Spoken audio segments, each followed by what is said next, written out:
All right. Thank you for being here. We're doing a virtual briefing today because we really didn't want members of our media to get out there while the storm is passing.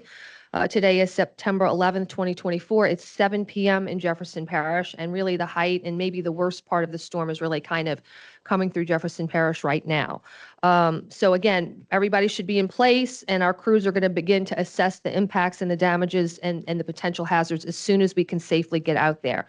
We are getting a lot of calls as of, for several hours about people who are not able to flush their toilets. These are a lot of the calls that we are getting into the Emergency Operations Center. And I want to explain to you, and Mark's going to go into more detail because we really do need everybody to pay attention on this, what is going on. This is regarding your sewer system. It is an issue called inflow and infiltration, often known as I&I. And this is when stormwater or groundwater, which would normally go through the drainage system, actually ends up in the sewer system and overwhelms the sewer system. And that is what we are experiencing right now in Jefferson Parish, both on the East Bank and the West Bank. So let's just do quickly what goes in your sewer system. All of your household things that you would expect. When you flush your toilet, when you do your laundry, when you're washing your dishes, the dishwasher, the kitchen sink, and the dishwasher. All of that normal household water goes through the sewer system. And as I said, the sewer system through the cracks in the pipe or through openings underground is also taking on stormwater. It's been raining a long time. Last week we came into the storm with saturated soils with a lot of rain. It's been raining a lot today. So our sewer system is taking on this groundwater or stormwater. And through the openings in the pipes, because we do have an aging sewer system. And so basically the system is getting overwhelmed. And the water has nowhere else to go, and it's getting backed up. And that's why you're having difficulties flushing your toilet, or maybe there's manhole covers that are bubbling up and popping off the manhole cover. And what we're asking people is to really limit your household water usage, because what will happen is we could have houses that it'll back up into your house. So that's why about an hour or two ago, we put out a message to really start limiting the water that you use in your house. Mark is going to go through this issue that we're having and what we're going to tackle as soon as we can when we get out there even more, okay? And as we said, one of the biggest things that we did in our term of office last term is we will bring you a modern sewer system. This is a 20-year project. It's not in place now. We do have a lot of improvements happening and under construction, but this is a result of an aging system, an aging sewer system. But we have already, we're already have projects working to take care of some of those things. Okay. And again, for the sewer system, we have more than 500, I think it's 514 lift stations throughout the parish, 1,800 pumps working the system. It's a very, very large system, but we are seeing this problem on both the East Bank and West Bank. And crews are working diligently now and investigating where the sewer backups are now. We have SCADA system, which is, a data system that we're able to see. And we are going to bring in vacuum trucks, portable pumps, generators as well to help these overwhelmed lift stations. So again, I'm going to bring up Mark Drews in a little bit to talk more about the I&I problem. Just as a reminder, as we move on, all Jefferson Parish offices and facilities will remain closed tomorrow, and garbage collection also will not take place tomorrow.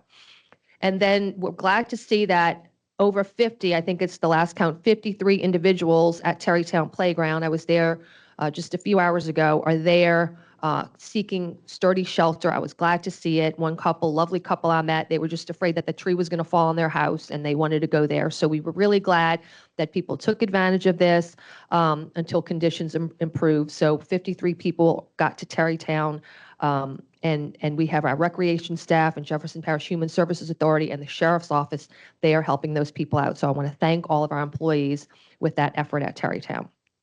Okay, so as of a few minutes ago, I believe we still have 11,000 electrical outages throughout Jefferson Parish. They are scattered throughout the entire parish. No one place in particular, but that was the latest numbers that I got. And then we just want everybody to remember, we've been saying it for 2 days, stay put. The storm is coming over us now. We're probably dealing with the worst effects for the next couple hours. It's nighttime anyway, so we really want everyone to stay put. But we need to work in the daylight too. So give us the time tomorrow to help clear the roads and make sure the communities are safe. I say it and I keep saying it again.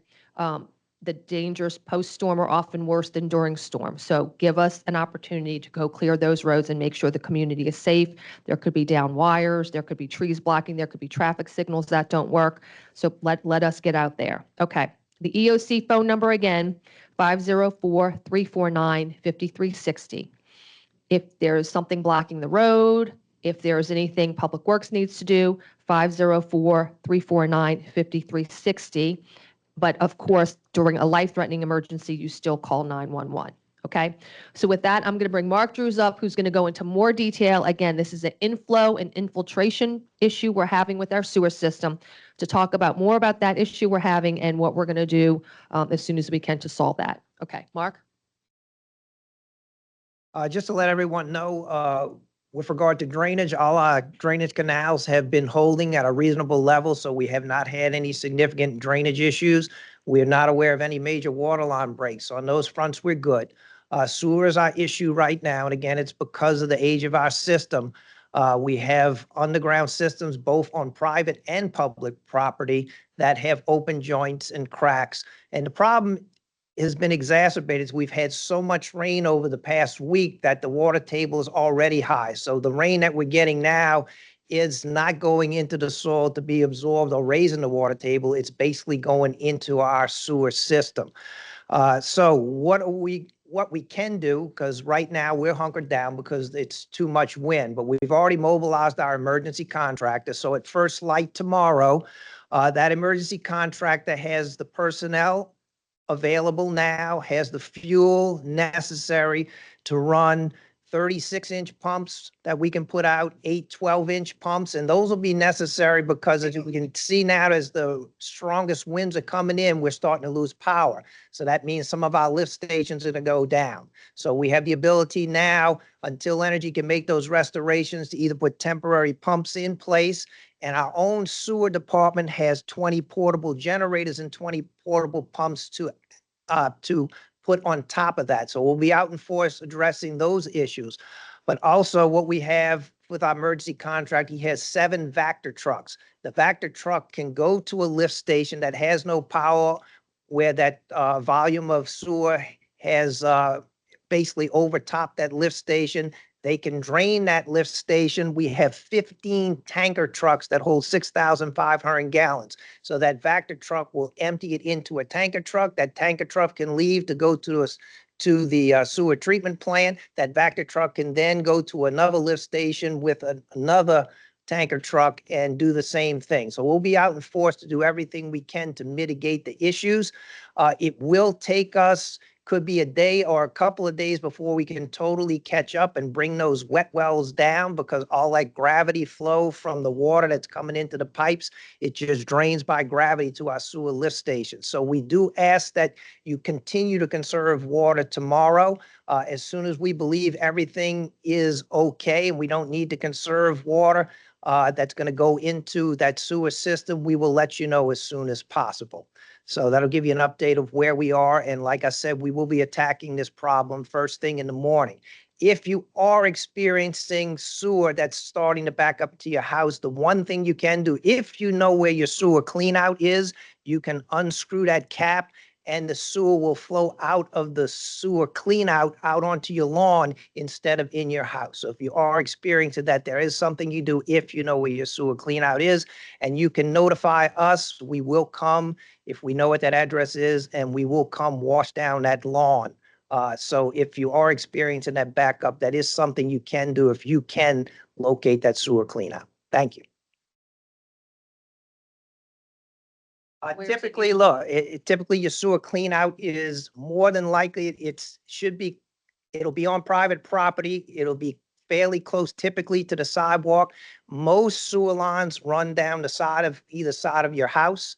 And the sewer clean out sometimes are exposed, but over the years, a lot of people have covered them. So if you're going to look for your sewer clean out, that's about where you would look. Thank you, Mark. Okay, next we have Chief Administrative Assistant Sarah Babcock, who really has been leading our shelter initiatives and has some other updates for you. So, Sarah. Good evening, everyone. As the parish president mentioned, we currently have 53 people and 3 pets at our shelter in Tarrytown, and that operation is running really smoothly. We are asking that people stay home right now while the heaviest winds and highest winds are upon us. You will be able to go to the shelter once those winds die down, but right now, if you are at home, we ask that you remain there. We are going to continue to open and create more space for people as we see the impacts of the storm, if there's power outages, if there are homes that have been damaged. If you need assistance getting to Tarrytown playgrounds, you can call 504 349 5360 here at our Emergency Operations Center, and we'll work with you to schedule transportation beginning tomorrow morning to that location. We are still also helping individuals with medical needs. We will work with the individual to determine what their medical need is and the best place for them to go post-storm if they don't have electricity and need it for medical equipment. And you can reach our public health team at 504-323-1818. Finally, we are working to prepare for community oxygen distribution sites at 2 of our local fire stations.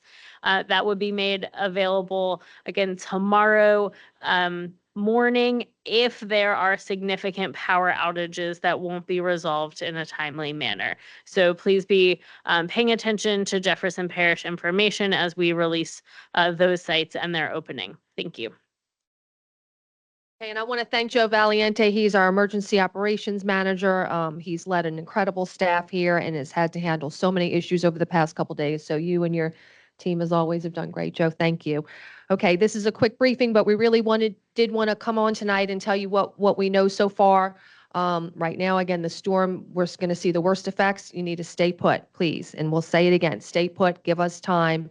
Most businesses are closed tomorrow. You don't need to be out on the road early. Give us time tomorrow in the daylight to get the community back together again. Last time, EOC phone number, if you need to report anything, 504-349-5360. And then if you're not on our text thread already, get on that. You want to text JP Alert to 888-777 or to our Spanish-speaking citizens, JP Noticias, to 888-777. Okay, with that, everybody stay safe. Everybody have a good night, and thank you. Thank you for tuning in.